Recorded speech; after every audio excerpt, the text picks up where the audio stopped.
to have the microphone turned on. Shabbat Shalom. A question for our third and fourth graders. Where are you? Raise your hands. Okay, I have a question for you.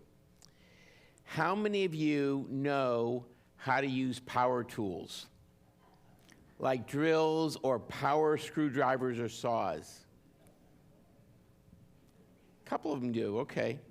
Well, let me suggest that this is a skill that you want to learn. Not only will you be able to fix things around your home, but it's a great way to earn a few extra dollars as you get older, renting out your skills to folks who need help around their homes.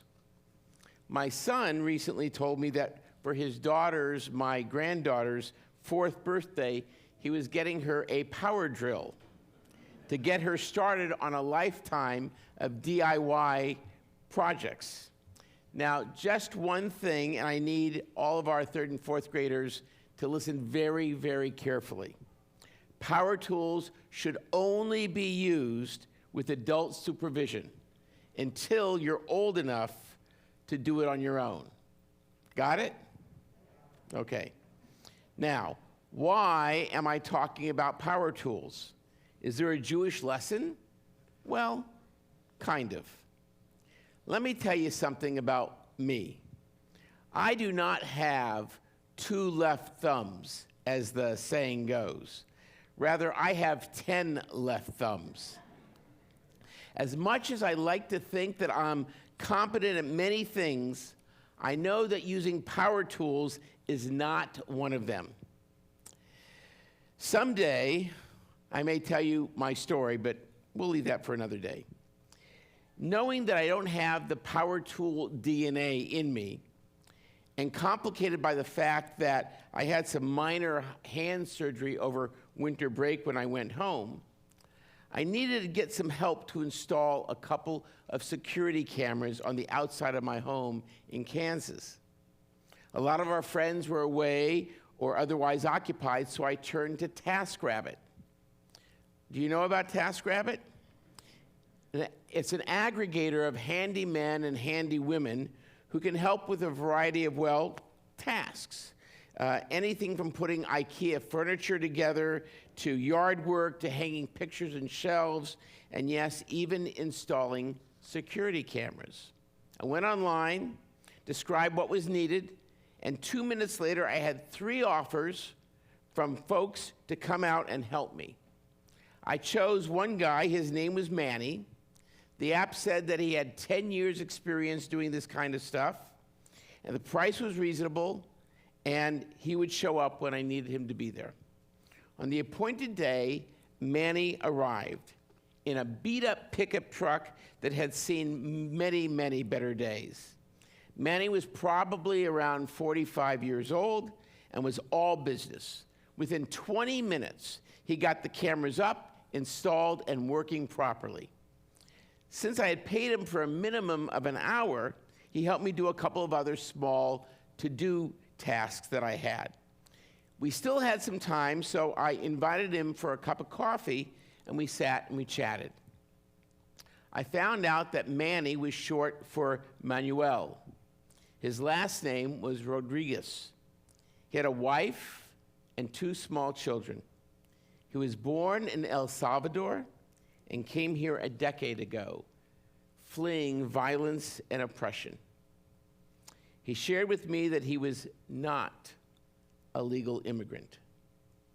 Since his mid-teens, he had tried legally to come to the United States. From then until he was 35, both his parents were murdered and his young wife died of disease. So, he decided he would come anyhow to America. He made the trip alone through Central America, through Mexico, and then paid a coyote to bring him into the U.S. He paid all of his life savings in order to get to the southern border. He found his way eventually to Kansas City, met a woman also from El Salvador, also illegal, and together they had 2 small children. He is scared. He always drives below the speed limit, always on less traveled streets. He doesn't go to doctors. His children are not yet in school, but he worries when that day comes. He pays all of his bills with cash. He did not know what would happen when President-elect Trump would become President Trump. He didn't want to be separated from his children, and he didn't want to be deported back to El Salvador. So, is using power tools a Jewish issue? The answer is yes, when those tools are in the hands of Manny Rodriguez of Kansas City. 36 times, the Torah talks about how a community should treat a stranger. In Exodus 32:9, we read, "You shall not oppress a stranger, for you know the heart of the stranger, having yourself been a stranger in the land of Egypt." To translate that ancient statement into modern language, immigration justice is at the heart of our Jewish story. We know what it's like to be a stranger in a strange land. We know what it's like to be deported. It's our story. England, France, Italy, Portugal, Spain. Each one had been our home, and in each we were forced out. And in some of the places that we fled, we were welcomed with the consent of authorities. At other times, we entered our new homes covertly. Is it right that Manny Rodriguez and millions of others have entered the United States illegally? No, not at all. And yet, as difficult as it is to acknowledge, much of Aliyah Bet from 1933 until the establishment of the State of Israel on May 14, 1948, that was comprised of illegal immigration. Where would our people have been if they had not entered Palestine illegally? How many would have died in the Holocaust had they not broken the law? Would Manny have been murdered like his parents had he not come to the United States? What about the Afghans who collaborated with the U.S. during our time there? What about Christians or other minorities fleeing from radicalized Islamic regimes? What is our role as a country? It is a frightening moment to be a stranger, to be the other in this country. The immigration app called CBP-1 that was used by tens of thousands of potential immigrants to set up their immigration application appointments, the only way in which you could get into the country legally through the southern border and get into that immigration queue, that app was shut down this week, and tens of thousands of legally made appointments were canceled. Thousands of refugees fleeing for their lives were stranded throughout the world this week, including 1,600 Afghans who had assisted the U.S. military when their refugee flights to the U.S. were canceled. Quoting the agency responsible for this program, refugee arrivals to the United States have been suspended until further notice. Our borders, in essence, are being closed to the stranger, to the weak, to the vulnerable. And those who are here, the ones who put new roofs on our homes, the ones who care for our yards and our gardens, the ones who wash our dirty dishes in restaurants, those who clean our homes, and yes, even Manny, who installs security cameras, they may soon be swept up, taken into custody, and deposited south of the border. Our lives will be disrupted, but their lives will be broken. On the day of the inauguration, I heard a commentator speak about Inauguration Day 2017 as the beginning of a period of resistance, while Inauguration Day 2025 feels like we're entering a time of resignation.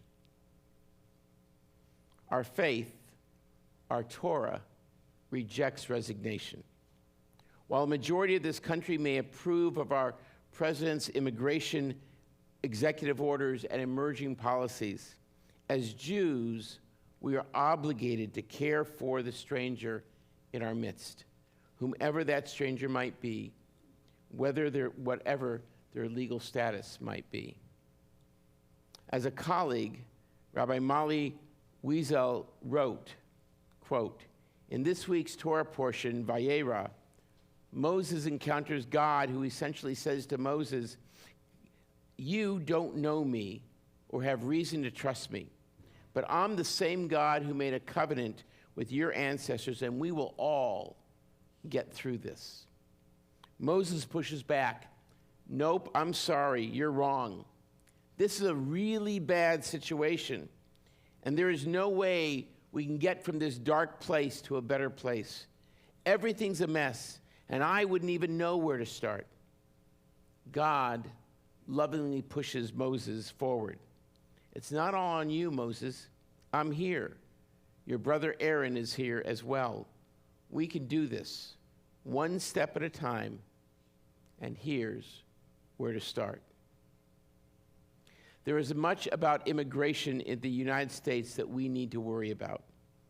It is a complex problem. To make it harder, the steps forward feel so unclear. I don't know what will come next, but I do know this. This is exactly why we exist as a Jewish community.